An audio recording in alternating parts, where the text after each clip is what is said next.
So our last one is movement and balance. The fancy word for this is your vestibular sense. And this is kind of two things in one. It helps you understand like when you're moving, and it also helps you get your balance. So this is the sense, this is the reason that when you're in the car, you get car sick, because your body can sense that you're moving, but your eyes are saying, I'm not moving, everything's staying in the same place.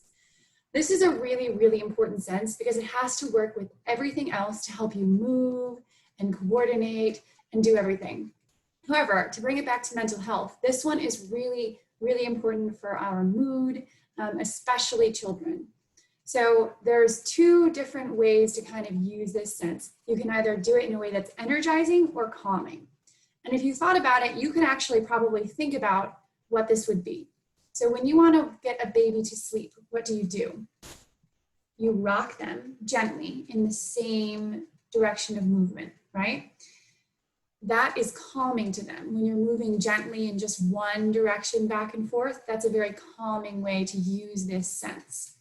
However, on the flip side, if you are going around spinning, dancing, jumping, rolling, all of those things, those are not calming things. You wouldn't do that right before you went to bed. These things wake us up and give us energy. And children really, really need this because they're still developing this sense. And so their body is seeking it. I mean, how many times have you watched children on the playground, like going around and around and around and around? You're like, I'm getting nauseous just looking at you, but they need it. And also it helps them to be energized and to be focused.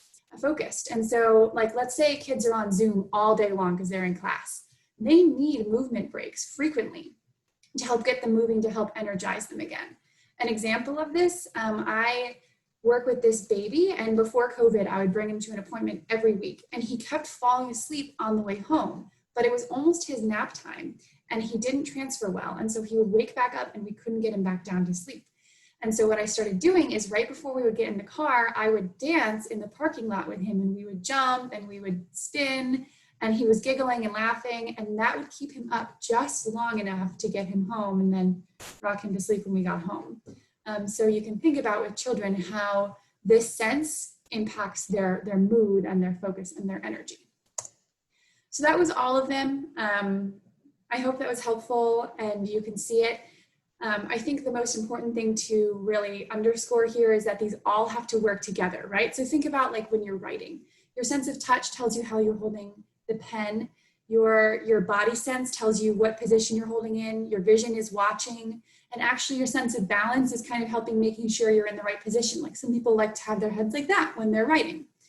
They all have to work together, and if they don't, it can cause problems. And that's where occupational therapists come in, and Lauren is going to talk to us about that.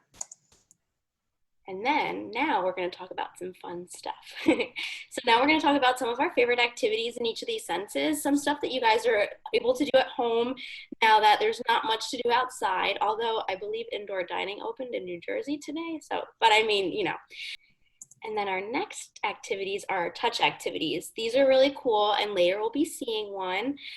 So slime is really interesting. I'm sure you guys have seen it all over the place because it's kind of this new craze with slime. And it's really, really nice to see kids use and make at home even, because there's so many different textures. You can add like salt or sugar or even like little like different things that you have around the kitchen that if you touch, it'll add some different textures for the children to play with.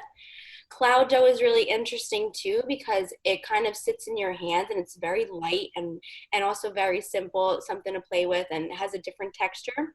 And then bubble foam is very cool and very interesting, something you could just do when giving your child a bubble bath, and just using those bubbles to kind of put it on their face, make a little beard, or even on their head, adding some different textures and different tactile senses, touch senses to their face, to their hands, and even to their feet.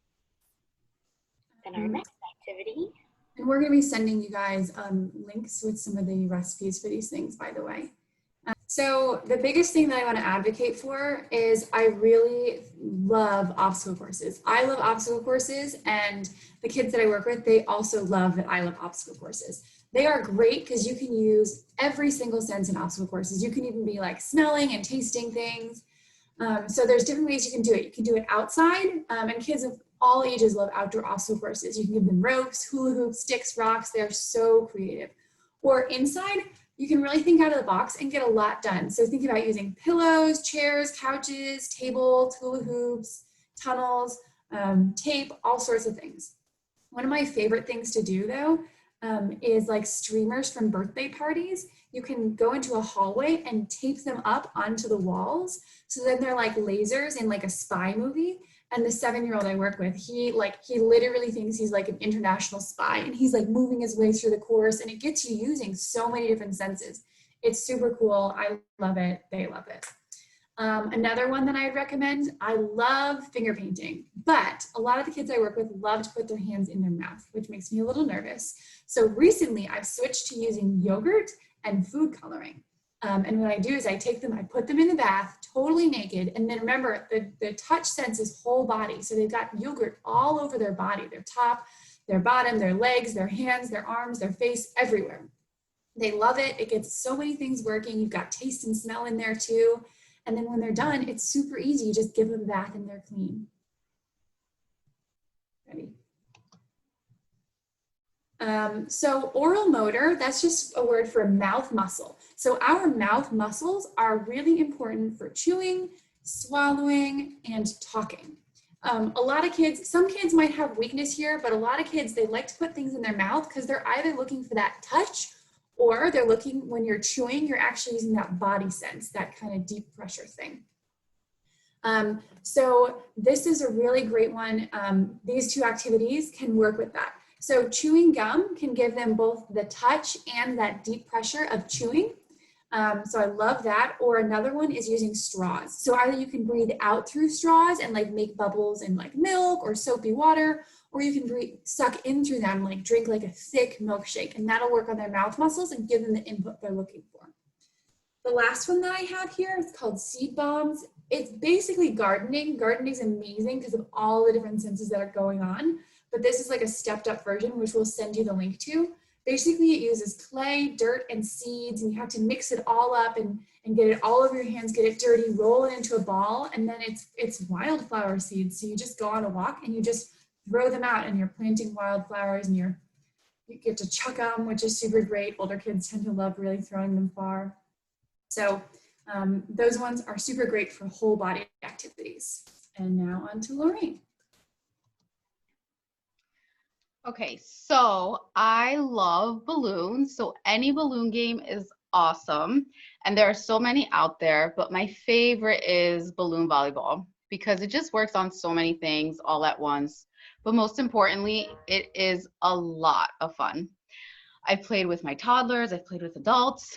It works on strengthening and stretching and thinking, like strategizing where you can hit the balloon so the other person will get it. You can play with a net, like a piece of string or twine across the room. You can tie it across like 2 chairs, and your child can help you set that up. You have to use your eyes to look at the balloon. You're using your body awareness to either hit it softly or spike it and know where your arms are, like if you're at a diagonal. You're touching the balloon with fingertips or palm or your backhand or a different body part like your head. Sometimes I modify the game by using like a paper towel roll to hit the balloon or a fly swatter, and then you can talk about what was easier or harder to use, which is kind of like being aware of what your body is telling you, like whereas you're using more energy to hit hard with a paper towel roll as opposed to softly with your fingertips. And it works on the vestibular sense if you're jumping or diving for the balloon. If you haven't tried it, I hope you do because it really is so much fun. And here are some additional body awareness activities. The heavy work I spoke about earlier, the obstacle course Annie spoke about. You could do monkey bars, wheelbarrow walking, pouring beans, sand, or water from one container to another is a lot of fun. Getting in and out of jackets, boots, shoes, and socks, or playing catch. Okay. If you guys have cornstarch and water, and if you want food coloring, you can do this yourself as well as Lorraine does it for us. Okay. So I'm going to set myself up really quick. Do you want to stop sharing? So we're yes, able to. thank you. Yes, thank you. Actually, you know what? I'm going to keep sharing because of I'm going to keep sharing. I don't know if I can. Yeah. Go ahead, Lauren, you get yourself set up. I don't know if I can make her full screen.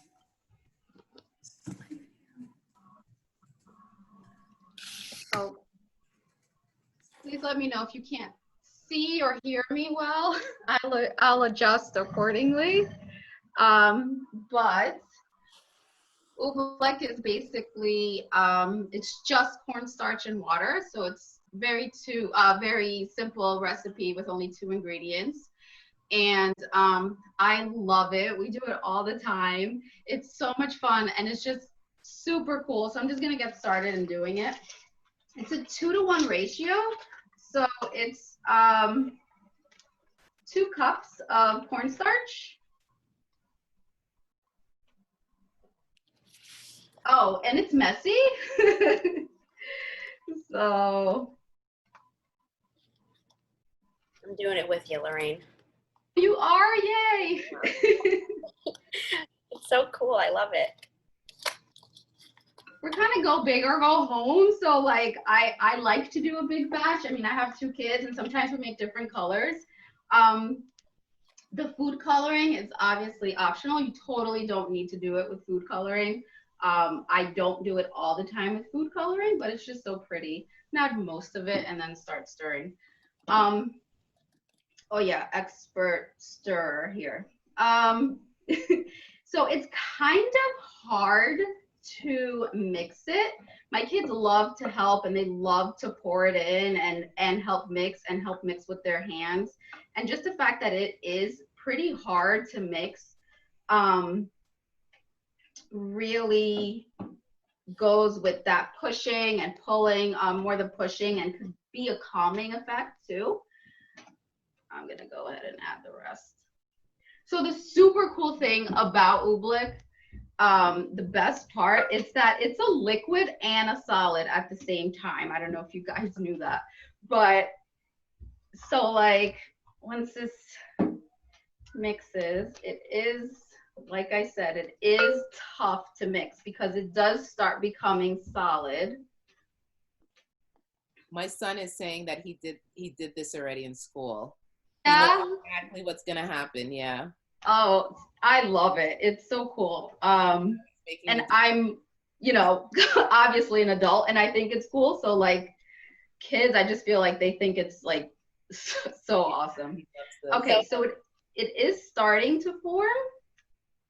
So I hope you can see that it does take quite some mixing, but you could see it. It's a liquid.